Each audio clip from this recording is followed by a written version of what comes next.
নমস্কার বন্ধুরা, welcome to এসটিউনিক sports. তো আজ কিন্তু ডুরান্ড কাপের গ্রুপ পর্বের শেষ ম্যাচ খেলতে চলেছে ইস্ট বেঙ্গল, প্রতিপক্ষ ইন্ডিয়ান এয়ারফোর্স। তো সেই ম্যাচে কিন্তু ইস্ট বেঙ্গলের প্লেইং 11-এ আমরা বেশ কিছু বড় পরিবর্তন দেখছি। কোন বিদেশিরা আজকের ম্যাচ খেলার সুযোগ পাবে, কাদের পরবর্তী সময় ব্যবহার করা হবে, কাদের বিশ্রাম দেওয়া হবে সেটা তোমাদের জানাবো। এবং ইস্ট বেঙ্গলের অন্যতম একজন তারকা প্লেয়ার কিন্তু এবার দল পরিবর্তন করতে চলেছে, সেই নিয়ে আপডেট শেয়ার করা রয়েছে এই ভিডিওতে। তাই ভিডিও শুরু করার আগে একটাই রিকোয়েস্ট, চ্যানেলে যারা প্রথমবারের জন্য এসেছো মনে করে চ্যানেলটাকে সাবস্ক্রাইব করে নিও, তাহলে প্রিয় দলের খেলার সমস্ত আপডেট তোমরা এখানে পেয়ে যাবে। তো চলো আর দেরি না করে ভিডিও শুরু করা যাক। তো তোমরা সকলেই জানো আজ সন্ধ্যা 7টা থেকে কিন্তু কিশোর ভারতী স্টেডিয়ামে ডুরান্ড কাপের এই ম্যাচটা হবে। প্রথম দুটো ম্যাচ ইস্টবেঙ্গল যুব ভারতীতে খেলেছে, এবার কিন্তু কিশোর ভারতী। এবার কিশোর ভারতীর মাঠটা তুলনামূলক কিন্তু ছোট, তো সেই ছোট মাঠে কিন্তু এমন কিছু প্লেয়ারকে কোচ ব্যবহার করতে চাইবে যারা খুব একটা বেশি গেম টাইম পায়নি প্রথম দুটো ম্যাচে, খুব একটা তাদের ব্যবহার করার সুযোগ হয়নি, তাদের মূলত আজকে দিয়েই একদম পরিকল্পনা সাজাবে। তো ওভারঅল কিন্তু হাড্ডাহাড্ডি ম্যাচ হবে সেটা বলাই যায়। আর ভিডিওটা এগোনোর আগে সকলের কাছে রিকোয়েস্ট, আজকের ম্যাচের স্কোর লাইন কি হবে সকলে কিন্তু কমেন্টে আমাকে জানিয়ে যেও। যাদের স্কোর লাইন প্রেডিকশন মিলে যাবে তাদের নাম পরবর্তী সময় অবশ্যই শেয়ার করা হবে, তাই সকলে কিন্তু স্কোর লাইন প্রেডিকশন করে যেও। তো প্রতিপক্ষ দলকে নিয়ে খুব একটা চিন্তিত নয় অস্কার, তার দলের প্লেয়ারদের উপর ভরসা রয়েছে। যেভাবে দুটো ম্যাচে ইস্টবেঙ্গল খেলেছে ভালো, হ্যাঁ খুব বেশি যে গোল করেছে নয়, প্রথম ম্যাচে 5-0 ব্যবধানে জেতা, দ্বিতীয় ম্যাচে 1-0 ব্যবধানে জেতা, দুটো ম্যাচে ক্লিন শিট রাখতে পেরেছে।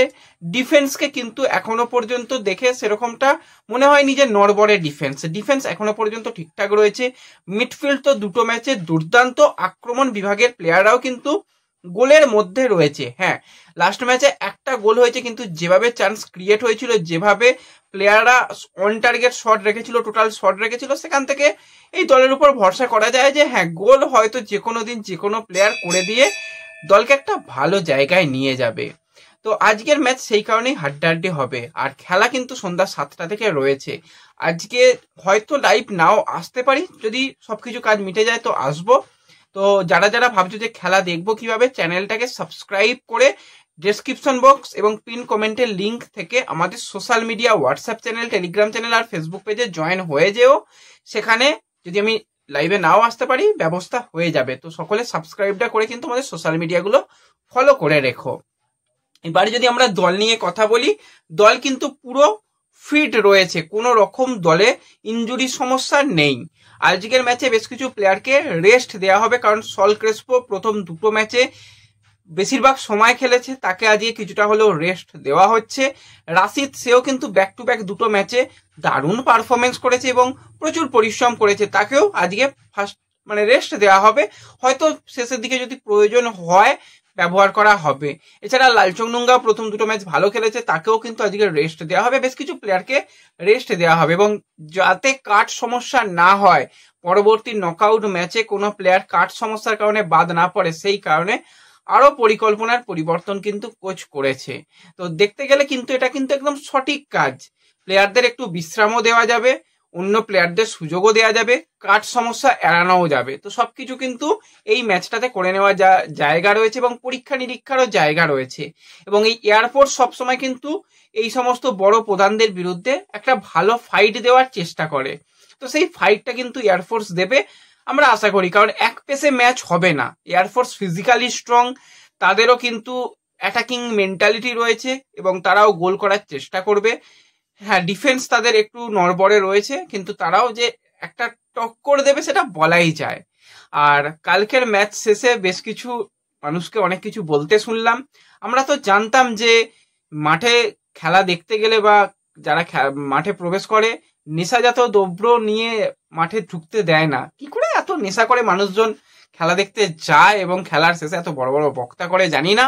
কালকে নাকি ফার্স্ট 11-এ 4জন সিনিয়র প্লেয়ার ছিল, বাদ বাকি সব বাচ্চা প্লেয়ার।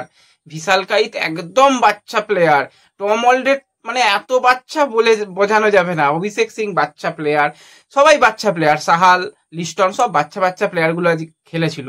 তো সেই নিয়ে কিছু বলার নেই, অনেক কিছুই চলছে ব্যাপার স্যাপার। ডার্বির একটা বলতে গেলে টক্কর শুরু হয়ে গেছে মাঠের বাইরে, সেগুলো তো চলবে, কিন্তু বলবো কম নেশা করে মাঠে যাওয়া উচিত। যাই হোক, আজকের আমরা যদি ম্যাচ নিয়ে কথা বলি, তো সেক্ষেত্রে ইস্টবেঙ্গলের আজকে গোলের তলায় গিলকে হয়তো শুরু করানো হবে। আমি তো বলবো গিলের জায়গায় দেবজিৎকে দিয়ে শুরু করানো হোক। গিল লাস্ট ম্যাচে ইয়েলো কার্ড দেখেছে, আজকে যদি কোনোভাবে ইয়েলো কার্ড দেখে ডার্বি ম্যাচে গিলকে পাওয়া যাবে না। তো সেক্ষেত্রে যদি দেবজিৎকে শুরু করানো হয় খুবই ভালো হবে, দুজনই প্রস্তুত রয়েছে।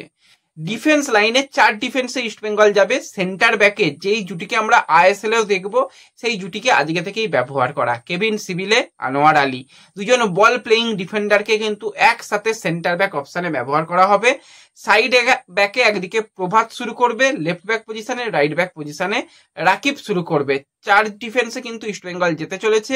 মাঝ মাঠের দিকে তাকালে সেখানে কিন্তু রয়েছে জিকসান, তাকে শুরু করানো হবে। সঙ্গে মিগুয়েলকে রয়েছে, মিগুয়েলকে দিয়েও মাঝমাঠ, এবং নাওরে মহেশ সিং তারা মাঝমাঠ সামলাবে। উইংয়ে একদিকে বিপিন, লাস্ট ম্যাচটা দারুণ গিয়েছিল। অপরদিকে এডমন্ড দারুণ ছন্দে রয়েছে, পুরো এডমন্ড তো বিদেশি প্লেয়ারদের মতন খেলছে। আর আপফ্রন্টে সিঙ্গেল স্ট্রাইকার হিসাবে হামিদকে ব্যবহার করা হবে, কারণ আগের ম্যাচে সুপার সাব হিসাবে হামিদ এসেছে, দেখেছে, গোল করেছে, দলকে জিতিয়েছে। আজকে তাকে কিছুটা হলেও এক্সট্রা গেম টাইম দেওয়া হবে। পরবর্তী সময় প্রয়োজন অনুযায়ী ডিমিকে ব্যবহার করা হবে, সুপার সাব হিসাবে হয়তো ডিমিকে ব্যবহার করা হবে, এবং বাদবাকি প্লেয়ার যাদের প্রয়োজন রয়েছে তাদের ঘুরিয়ে ফিরিয়ে দেখা হবে। আর যদি আমরা কথা বলি, ডেভিডকে কিন্তু অবশ্যই আজকে সুযোগ দেওয়া দরকার। ডেভিড বড় ম্যাচের প্লেয়ার, তো বড় ম্যাচের আগে আজকে যদি তাকে কিছুটা হলেও গেম টাইম অফার করা যায়, সেটা কিন্তু পরবর্তী ম্যাচের জন্য, ইস্টবেঙ্গলের জন্য সর্বোপরি খুব ভালো হবে, সেটা বলাই যায়। তো ওভারঅল কিন্তু এটাই ইস্টবেঙ্গলের জন্য আজকের ম্যাচের বেস্ট প্লেইং 11 হতে চলেছে। তো কারা কারা মাঠে যাচ্ছ অবশ্যই কমেন্টে জানিও। আর যারা ভাবছো মাঠে যাবে, টিকিট কিভাবে পাবে, টিকিট আজও দেয়া হচ্ছে, তো টিকিট কেটে চলে যাও মাঠে, গিয়ে টিমকে সাপোর্ট করো। এবং জয়ের হ্যাট্রিকের সামনে দাঁড়িয়ে রয়েছে ইস্টবেঙ্গল। এর পরে নকআউট ম্যাচটাই ডার্বি ম্যাচ, তার আগে অবশ্যই এই ম্যাচটা জিতে নেওয়ার সমস্ত রকম চেষ্টা করবে অস্কার। তো কারা কারা মাঠে যাচ্ছ অবশ্যই কিন্তু কমেন্টে জানিও।